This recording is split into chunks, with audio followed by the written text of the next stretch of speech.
आप बिलीव करते हैं पार्टिसिपेटिव डेमोक्रेसी में, आप बिलीव करते हैं रिप्रेजेंटेटिव डेमोक्रेसी में। ये सब ज़बानी जुमला नहीं है, इसको आपको पार्टी के स्ट्रक्चर में लाके दिखाना पड़ेगा कि आप ऐसा सच में बिलीव करते हैं। बोलते हैं कि भाई ऑपरेशनल क्राइसिस है, फंक्शनल क्राइसिस है, सेम लेवल ऑफ एसिमेट्रिक है जो मशीनरी है इस वक्त स्टेट की, लेकिन उसके बावजूद मुझे ऐसा लगता है कि जो डीपर क्राइसिस है वो आइडियोलॉजिकल क्राइसिस है।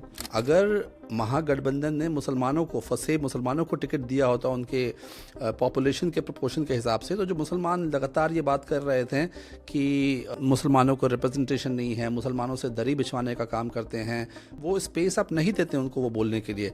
हिंदुत्व को भी पता है कि eight the end of the day अगर ये जो सेकुलर फोर्सेस हैं वो ओवैसी को एक्सेप्ट कर लेंगे तो मुस्लिम पावर का या मुस्लिम पोजीशन का रिप्रेजेंटेशन का एक फर्दरिंग हो सकती है।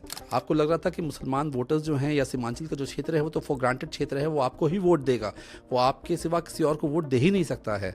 मैं भी एक पॉडकास्ट देख रहा था तो उसमें कि now they are trying to equalize the so called secular forces, कि आप ओवैसी को जिन्ना की तरह देखें। तो ये अपने आप में एंग्जाइटी दिखाती है कि किस तरह से अगर पॉलिटिकल पार्टिसिपेशन की कोई बात करे तो आप कितने एंग्शियस हो जाते हो, अगर पावर शेयरिंग की कोई बात करे तो आप कितने एंग्शियस हो जाते हो। क्या हिंदुत्व ज़्यादा होमोजेनाइज कर रहा है स्पेस को या सेकुलर लिबरल्स बाय डीमोनाइजिंग मुस्लिम पॉलिटिक्स? वही हमें समझने की ज़रूरत है कि क्या सेकुलर, जो सेकुलरिस्ट अपने आप को कहते हैं वो सच में सेकुलर हैं? क्या जो अपने आप को लिबरल कहते हैं वो सच में लिबरलिज्म में यकीन रखते हैं? वो कास्ट पे भी कॉम्प्रोमाइज़ करने को तैयार है कि ठीक है आप ले लो, डिस्ट्रीब्यूशन ले लो। वो क्लास के लेवल पे भी वेलफेयर करने को तैयार है।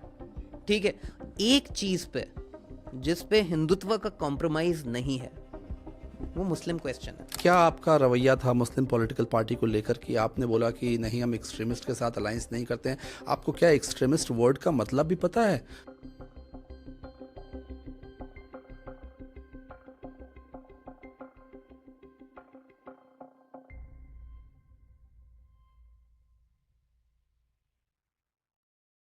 नाउस एक independent think tank media platform है जो माइनॉरिटी और ह्यूमन राइट्स के इश्यूज पर रिसर्च और एविडेंस बेस्ड कॉन्वर्सेशंस को एम्पलीफाई करता है। इसे और मजबूत बनाने के लिए नाउस को सब्सक्राइब करें और सपोर्ट करें। आज हम अपने जो नया फॉर्मेट है असद भाई, जो नाउस कॉन्वर्सेशंस का हमने डिस्कस किया था, हम उस फॉर्मेट में एक दूसरे के साथ गुफ्तगू कर रहे हैं। स्पेशली जो अभी बिहार में इलेक्शन हुआ और उसमें जो एनडीए की स्वीपिंग विक्ट्री है, जिसमें मुख्तलिफ फैक्टर्स, मुख्तलिफ लॉबीज़, लोग बयान कर रहे हैं।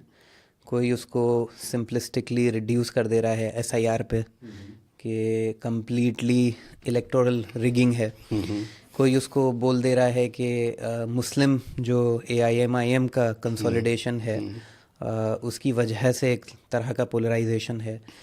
कुछ लोग उसको हिंदुत्व की जो भारी पकड़ है उनके समाज पे, जो उनकी कास्ट की जो डायनामिक्स है उसको रप्चर करके एक नेशनल हिंदू आइडेंटिटी का कंस्ट्रक्शन जो एक रीजनल हिंदू आइडेंटिटी पे मैनिफेस्ट होता है। कुछ लोगों का कहना है कि उसके विदिन भी जो रीडिस्ट्रीब्यूशन है, नॉन यादव्स, ओबीसीज, ईबीसीज और इवन जो जनरल अपर कास्ट है, उनका बहुत सलीक़े से पॉलिटिकल इंजीनियरिंग, उनको स्पेस देना। और बहुत सारे लोग ये भी कहते हैं कि उसमें जो बीजेपी का adjustment to, alignment to, acceptance of welfare politics, जिसमें फ्रॉम हक टू रेवड़ी वाला जो कॉन्सेप्ट है, हमने एक पॉडकास्ट भी किया तो उस पर रेवड़ी वर्सेस हक, के benevolent ruler giving something away not out of compulsion but out of generosity, बनिस्बत या फिर उसके कंपैरिजन में कि आपका ये फंडामेंटल राइट है एक डेमोक्रेटिक रिपब्लिक में कि आपको इक्वलिटी, डिग्निटी, ऊंच नीच, एक्सेसिबिलिटी, रिप्रेजेंटेशन, ये आपके लिए एग्जिस्टेंशियल हुकूक हैं। तो nobody gives you that except for the state itself.